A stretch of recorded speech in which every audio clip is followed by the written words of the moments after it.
Dog breaks coffin at funeral. Then something incredible happens that leaves everyone terrified and horrified. William was sitting in his living room, phone still in hand, staring at the last message on the screen. The words seemed burned into his mind. "I'm with him now. Sorry, but it's over." He had read it dozens of times, yet the meaning was unbearable to accept. It wasn't just a breakup, it was betrayal. And not by just anyone. She was talking about Lucas, his best friend. Everything had started to feel off weeks before. Camila had seemed distant, and Lucas, who was always around, started coming up with excuses not to hang out. William thought it was just his imagination. "It's probably just a coincidence," he told himself, trying to push away the growing unease. Until one day, everything fell apart. A mutual friend pulled him aside for a conversation. Hesitant, they revealed what they knew. "William, I didn't want to get involved, but I think you need to know. Camila and Lucas, they've been meeting in secret." It felt like a knife through his heart. First came disbelief. "No, that's impossible. Not them." Then, anger. He went straight to confront Camila, who couldn't keep it hidden for long. Without beating around the bush, she confirmed everything. She said she had fallen in love with Lucas and no longer saw any point in continuing with William. He went home feeling as if the ground had disappeared beneath his feet. He didn't know what hurt more, losing Camila, someone he deeply loved, or realizing that Lucas, the friend he considered a brother, was capable of such betrayal.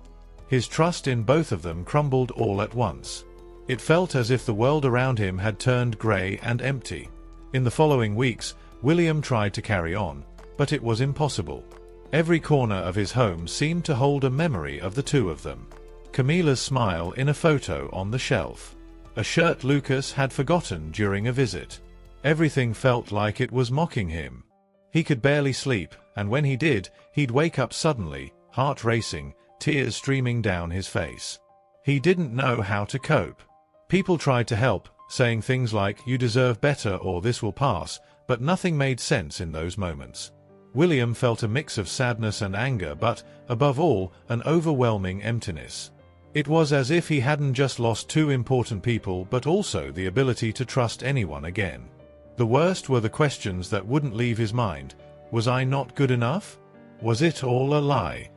He tried to distract himself, but even the things he once enjoyed felt dull.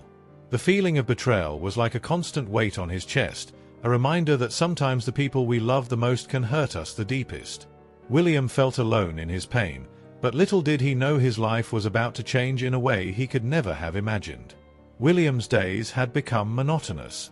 He'd wake up with that emptiness in his chest, drag himself around the house, and try to pass the time without thinking about what had happened.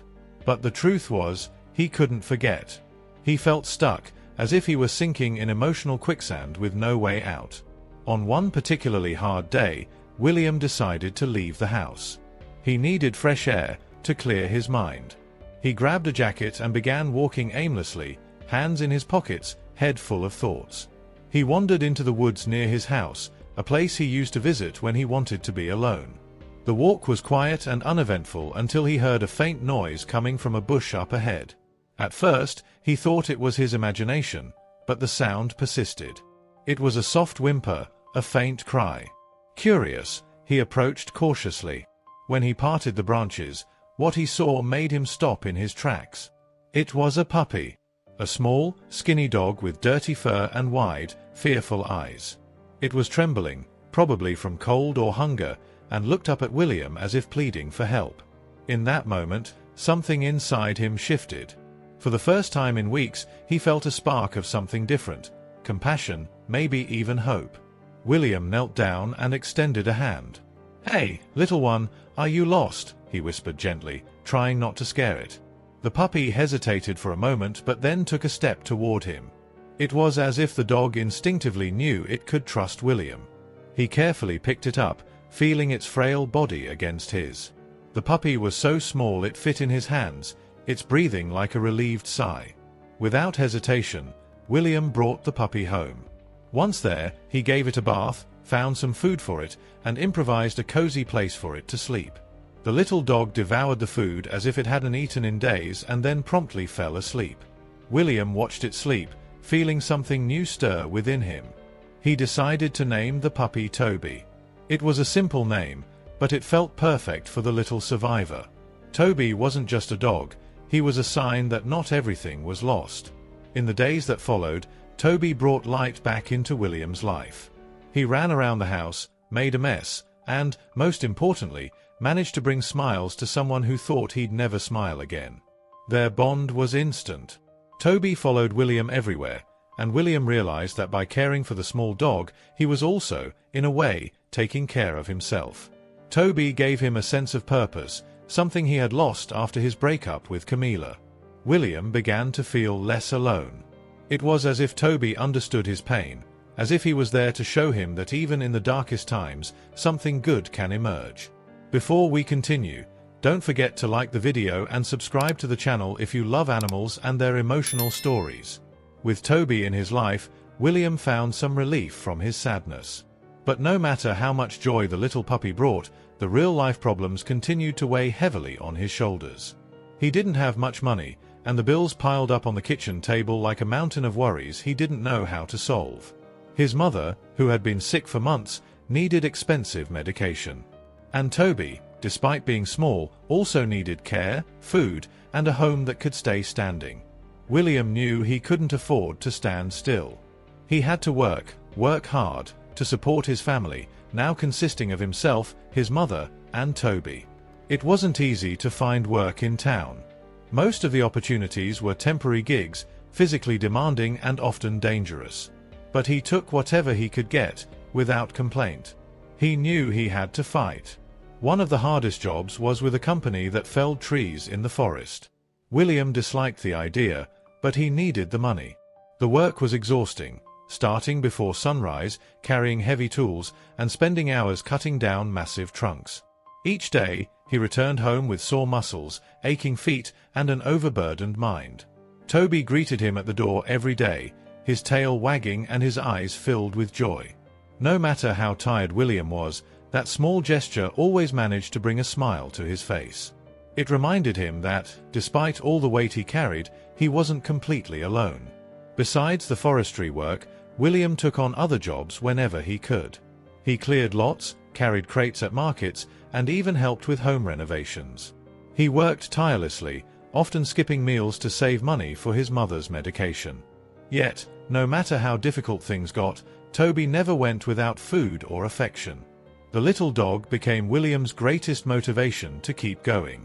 But it wasn't just the physical work that weighed on him. William felt the emotional strain too. He was tired of racing against time, a feeling that no matter how much he pushed himself, it was never enough.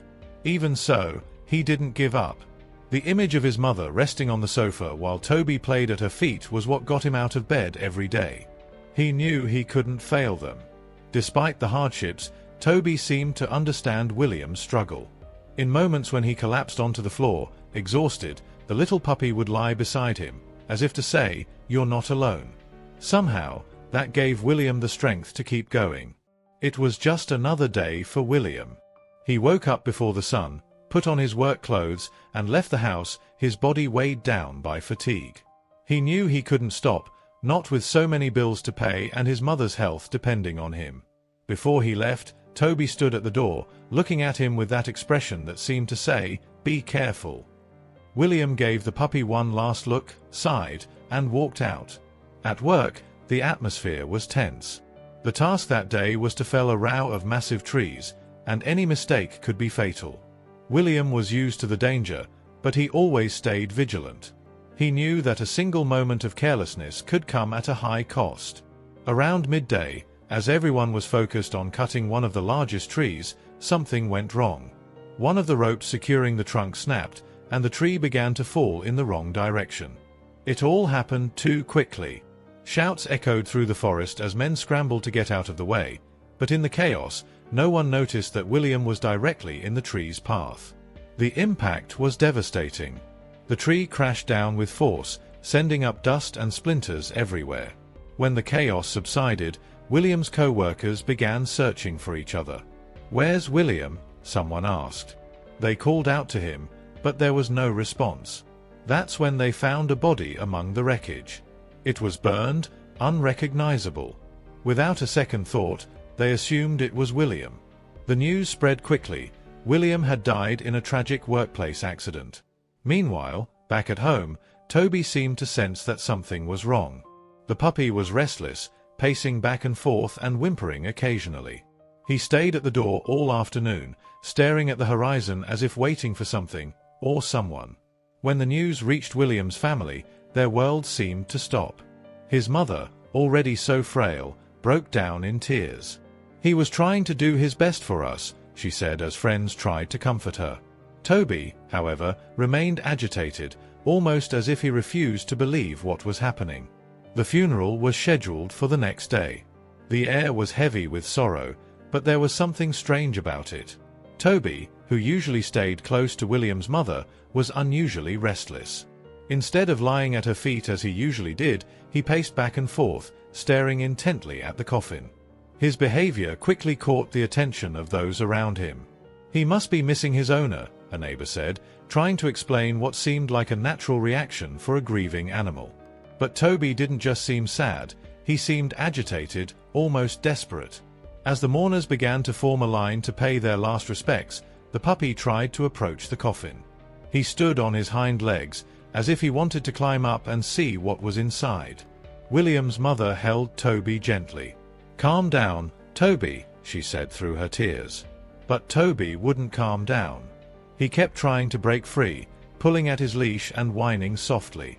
It wasn't just sadness, it was as if he was trying to say something no one could understand. During the priest's sermon, Toby sat still, but his eyes never left the coffin. He was focused, paying close attention to every movement, every sound. When the congregation began to pray, the puppy let out a loud bark, causing everyone to turn and look at him. William's mother tried to soothe him again, but he remained restless. When it was time to close the coffin, Toby began barking more intensely. He pulled at the leash so hard that he nearly knocked William's mother off balance. Then he did something unexpected. He broke free. With a quick move, Toby slipped out of his leash and ran toward the coffin. People gasped as he jumped onto the stand and started scratching at the wood. "Get the dog down from there," someone shouted, but William's mother intervened. "Let him, maybe he just wants to say goodbye," she said, even though she couldn't fully understand the puppy's behavior. Toby, however, didn't seem to be saying goodbye.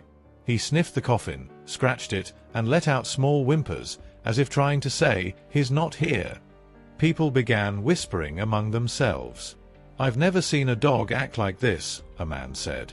"Maybe he senses something we can't," suggested a woman, clutching her rosary tightly in her hands. The atmosphere in the church grew even heavier. No one could explain what was happening, but Toby's agitation was undeniable.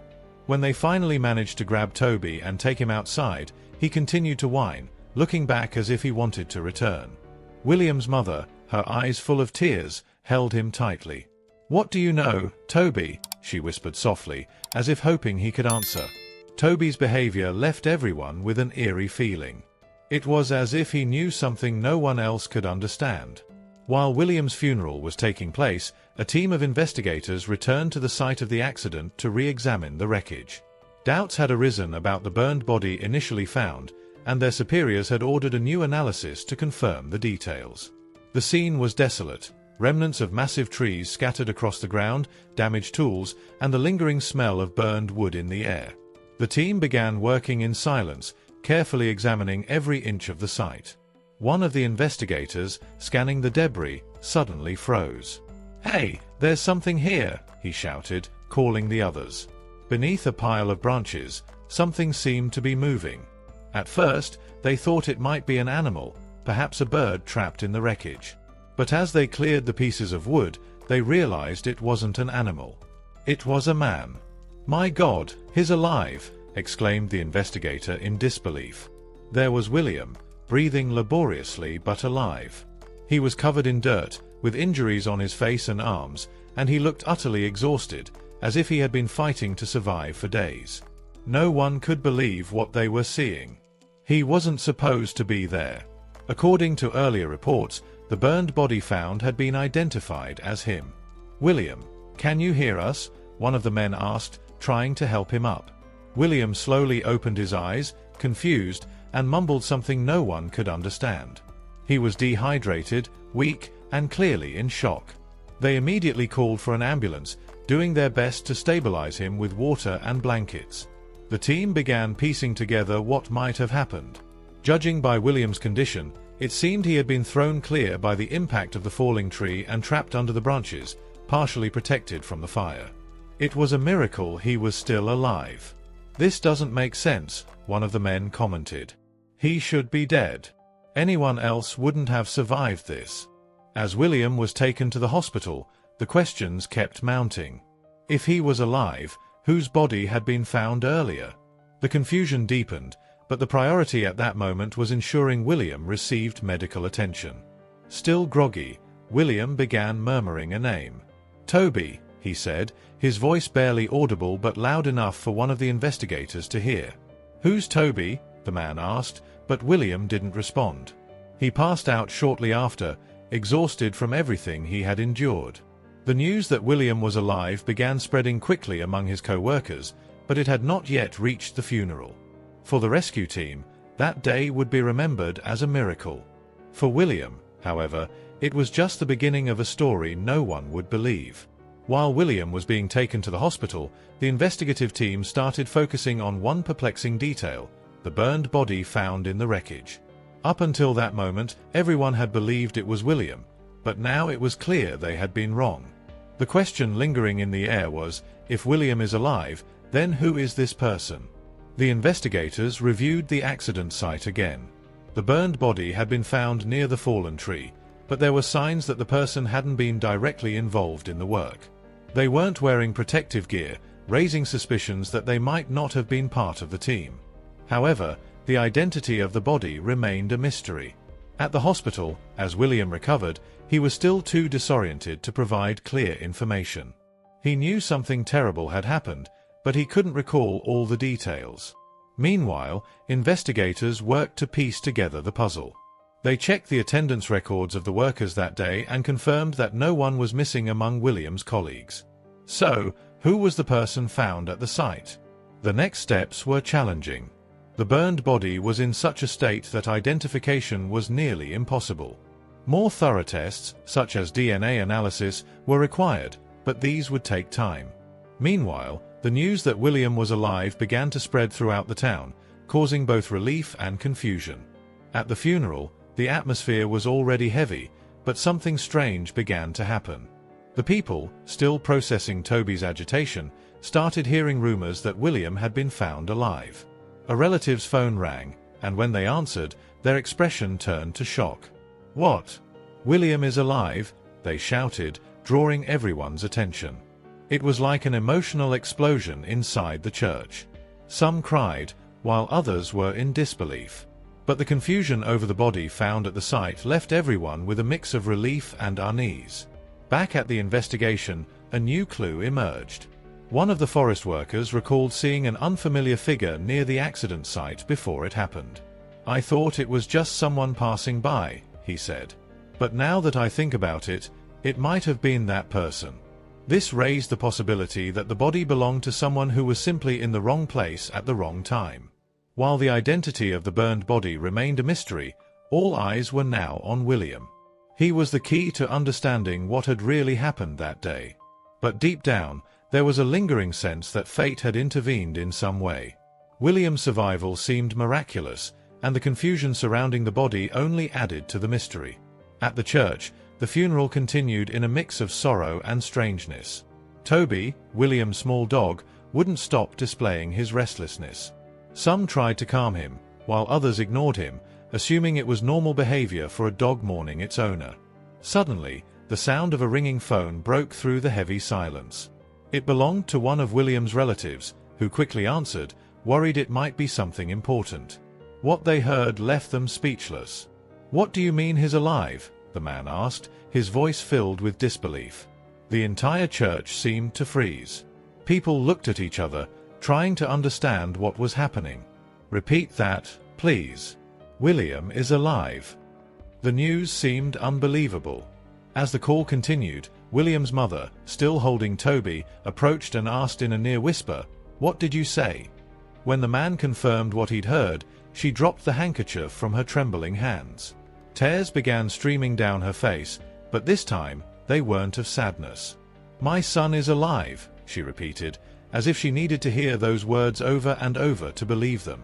The people around began murmuring, surprised and moved. Some still seemed confused, but William's mother firmly held Toby's leash and said, "I knew it. This dog knew. He tried to show us all along." Toby, as if understanding what was happening, started wagging his tail and barking excitedly. As everyone processed the news, more details emerged from the call. William had been found in the forest wreckage, injured but alive. He was being treated at the hospital, and doctors said it was a miracle he had survived. "I'm going there," William's mother exclaimed, trying to rush out, but friends held her back, reminding her to calm down first. The news spread quickly. Some called other relatives, while others stayed, stunned by what seemed like a plot twist out of a movie. The emotion filled the room. Some people cried, others laughed with relief, and everyone wondered how something so extraordinary could have happened. Meanwhile, Toby became the center of attention. "This dog tried to warn us all along," said a neighbor, pointing to the now radiant puppy, as if he knew his mission was complete. "Animals sense things we can't understand," another person added. Yet alongside the relief, a new question arose. If William was alive, what did this mean about the body found at the site? The confusion lingered, but for now, the most important thing was the joy of knowing William was safe. William's mother, her eyes full of hope, looked at Toby and said, "You're smarter than all of us." The puppy barked in response, as if to say, "I told you so." Finally, the moment everyone had been waiting for arrived. After hours of waiting and anxiety, William was on his way home. He was still recovering from his injuries, but the smile on his face was something no one had seen in a long time. He couldn't believe he had survived the accident. On the way, he thought about his mother, the friends who had worried about him, but most of all, about Toby, the little companion he knew would be waiting for him. When the car stopped in front of the house, Toby was the first to notice. He started barking, running back and forth, as if he knew his owner was finally coming home. William's mother opened the door, and Toby shot out like a rocket toward the gate. As soon as William stepped out of the car, he barely had time to steady himself before Toby leaped at his legs, licking his hands, barking, and wagging his tail so hard it seemed like he might take off into the air. William knelt down, hugged Toby tightly, and tears streamed down his face. "I missed you too, buddy," he said, his voice trembling. Toby, on the other hand, seemed unable to contain his joy. He kept jumping up as if to make sure that William was really there, that he wasn't just a dream. For William, that moment was more than a reunion with a dog. It was proof that even in the hardest times, there was always something, or someone, waiting for him. Inside the house, the emotions continued. William's mother wouldn't let go of him, hugging him as if afraid she might lose him again. Meanwhile, Toby stayed between them, as if wanting to be part of the embrace. The little dog's presence seemed to bring a different energy to the home, something that made William feel that, despite everything, he had triumphed. In the days that followed, William began to realize how much that accident had changed his life. He started to appreciate the little things, the simple breakfast, the sound of Toby running around the house, his mother's smile during their conversations. He now understood that no matter how hard life might seem, there was always something, or someone, that would help him keep going. Through his loyalty and unconditional love, Toby became the symbol of this new chapter in William's life. The little puppy, once abandoned in the woods, proved to be more than just a pet. He was a friend, a guardian, someone who felt William's absence and wouldn't rest until everyone realized something was wrong. For William, Toby wasn't just a dog. He was a miracle. The story of William and Toby is a powerful reminder of how love and loyalty can transform lives. Despite facing betrayal, financial struggles, and even a near-fatal accident, William was never truly alone. The connection between him and Toby showed that even when everything seems lost, there is always hope. The final lesson for William was clear: to cherish those who truly care about you, Whether it's a mother who never gives up, friends who cheer for your recovery, or a little puppy who, even without words, showed more love and dedication than anyone else. Toby was living proof that love, in any form, can heal even the deepest wounds. Thank you for watching the video until the end. Remember to leave a like, subscribe to the channel, and share your opinion about this story in the comments.